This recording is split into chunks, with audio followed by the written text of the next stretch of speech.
多年以来 ，Toyota 的 Hybrid 油电混合动力技术在台湾车市根本是同级集聚的绝对霸主。不管是油耗表现、妥善率，还是长期的耐用度，都是车友公认的最高标准。台湾满街的计程车、多元化计程车，还有日常家用车，都是 Toyota 的油电车。很多运将大哥跟车主开个几十万公里，完全不用大修，大电池的衰减也超级轻微，耐用度的口碑彻底打趴对手。也正因为过去的油电系统在台湾市场口碑超稳，保值率又高，所以这次 Toyota 释出的全新第6代油电机呢，数更新，对台湾车友来说含金量真的超级高，也是近期全台最受关注的车坛重大大改款重点。Toyota 跟 Lexus 正式推出了全新一代的油电架构，也就是台湾车友期待超久的第6代 Hybrid 系统。这套系统首发就搭载在2026年式的 Lexus ES350H 身上，而且这绝对不是小改款的例行公事。熟悉台湾 Toyota 油电车的人都知道，过去旧款系统虽然省油耐操，但车友普遍反映动力输出偏向温和，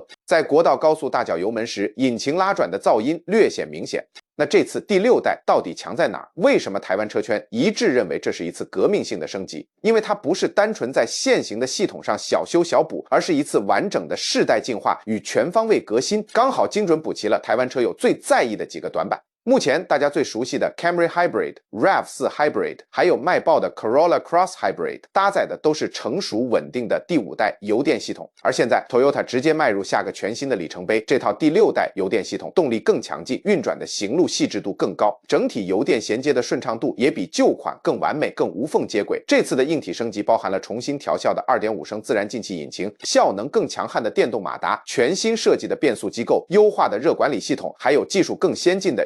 电子4轮驱动系统，整体整合下来，让这台新世代油电车开起来更顺，油门反应更灵敏，日常行驶的行路质感也更接近纯电电动车的线性体验。以首发的2026年式 Lexus ES350H 来说，这套系统的综效马力直接来到了244匹，同时还完美维持了 Toyota 油电车一贯超级变态的省油传统。更重要的是，新系统让电动马达的出力占比大幅提升，如此一来可以有效分担汽油引擎的负担，整体的动力反应变得更灵敏、更直接。对驾驶人来说，最直观的体感感受就是油门踩下去加速更有力，动力输出丝滑顺畅，而且整体车舱的竞速性表现更好。就算你已经是开惯现行 Toyota 油电车的车主，换到这一代，你还是能明显感受到这套新系统的进化幅度超级大，而这也只是这次全新世代革新的开端而已。想要真正看懂第6代油电系统的含金量，其实不能只看马力数据，重点是要看 Toyota 这次在底盘到底层架构还有内部细节上做的完整大革新。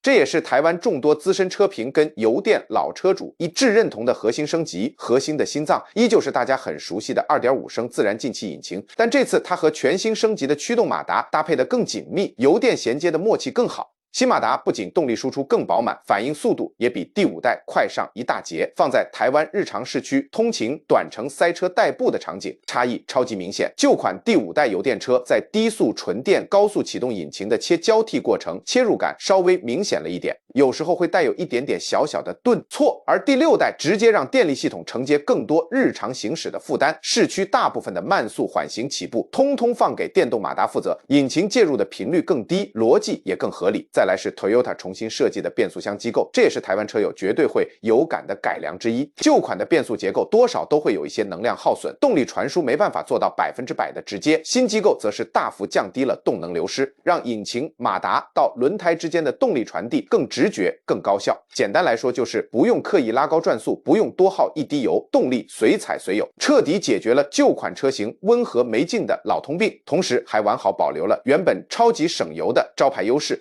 真正做到动力与油耗的双轨兼顾。热管理系统也是这次大改款的重头戏。熟悉油电车的台湾车主都知道，油电系统在市区需要频繁切来切去，温度控制一旦不稳定，长期下来电池跟模组就容易有衰减、热衰竭甚至性能打折的问题。这也是过去第5代车系少数被车友诟病的小短板。第6代这次全面优化了引擎、电动马达还有电力模组的冷却逻辑，不管是夏天台湾动辄38度高温度，闷热到不行的市区大塞车，还是连夹走国道长途巡航，它都能稳稳控制住车体温度，全程维持一致的输出性能，不会热衰，不会脚软，耐用妥善度直接再往上翻了一个档次。就连 E4 电子4轮驱动系统也同步进化，一改过去被台湾车友吐槽偏向前驱、后轮辅助感很薄弱的遗憾，新系统可以更智慧、更计时地分配4轮的轴荷动力。遇到台湾冬天的雨天，跑清境或阳明山的山路或是湿滑路面时，它的动力响应更快，抓地力更稳，行驶的安全性跟稳健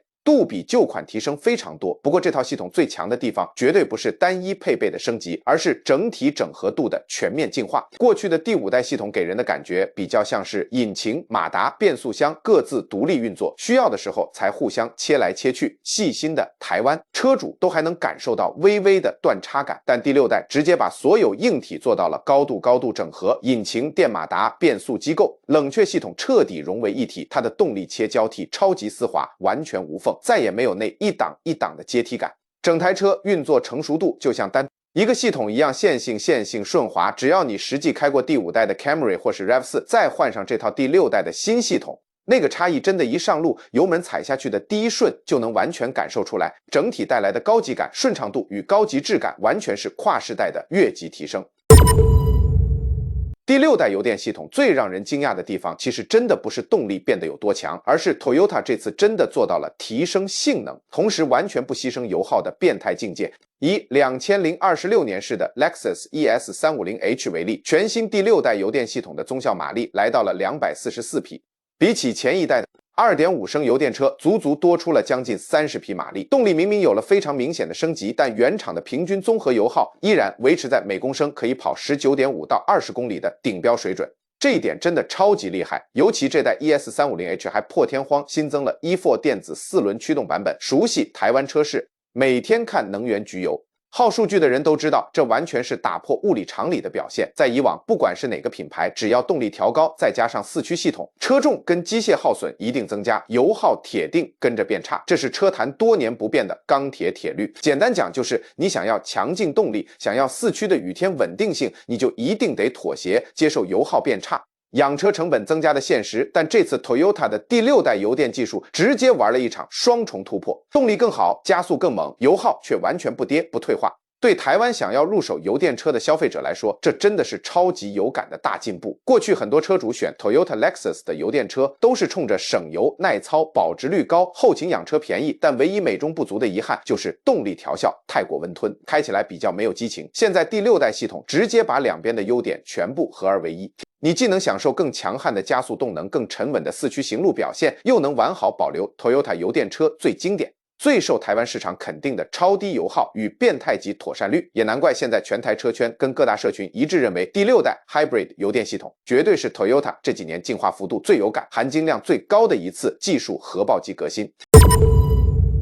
除了动力跟油耗的防避级双重突破， Toyota 这次在第6代油电系统上也大力强化了车辆全方位的行路细腻度，其中让车友最期待、绝对最有感的就是噪音与震动控制 NVH 的全面跃进。这次原厂可以说是刚好把旧款油电车最被台湾车友诟病的拉转、粗糙、短板给一次彻底补齐了。首先是进气系统的全面改良，原厂这次在进气歧管与管路改用更高规格的吸音材质，在引擎运作噪音还没传进车舱之前，就先在前端把大部分的杂音过滤掉，大幅抑制了汽油引擎高负载运作时的机械粗糙感。不止进气改，连排气系统也重新优化设计。新架构不仅换上了更大尺寸的消音筒，整体的排气管路配置与吊耳位置也都重新调校，专制车辆在出力加速时最容易传进车舱的共振与粗糙声频。这样的硬体改进带给驾驶人最直观的体感差异就是，现在大脚油门踩下去加速，引擎运转形态不再粗粗拉拉，也不会再有那种廉价的声浪，整体声线变得更沉稳、更细致，完全摆脱了旧款油电车加速时噪音偏明显的硬伤。车舱内部的隔音工程也同步做了升级，原厂在防火墙、底盘强化了整车的隔音与减震材质，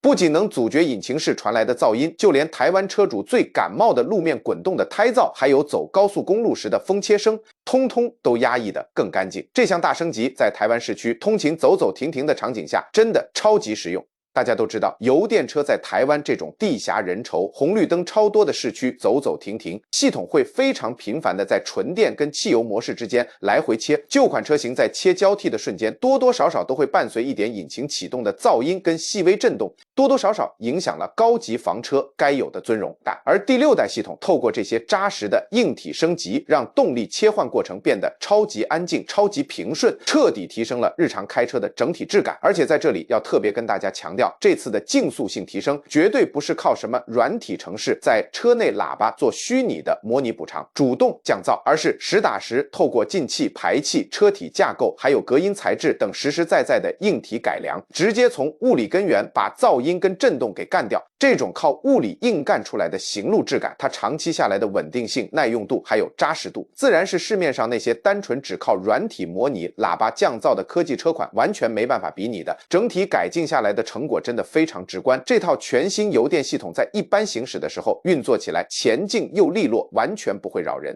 不仅加速过程的噪音被大幅压低，就连电动模式切换到汽油引擎模式的瞬间，也几乎听不到任何突兀的切换声，细腻度直接往上提升一个档次。而这一整套行路质感的升级，也刚好为下一层的核心改良铺好路。因为 Toyota 这次连最根本的汽油引擎本体都进行了深度的改造，在这里先跟大家拜托一下。如果喜欢这支详细解析 Toyota 全新第6代油电技术的影片，记得帮我按赞、订阅并开启小铃铛。你的支持是我持续产出 Toyota、Lexus 油电网红车深度内容的最大动力。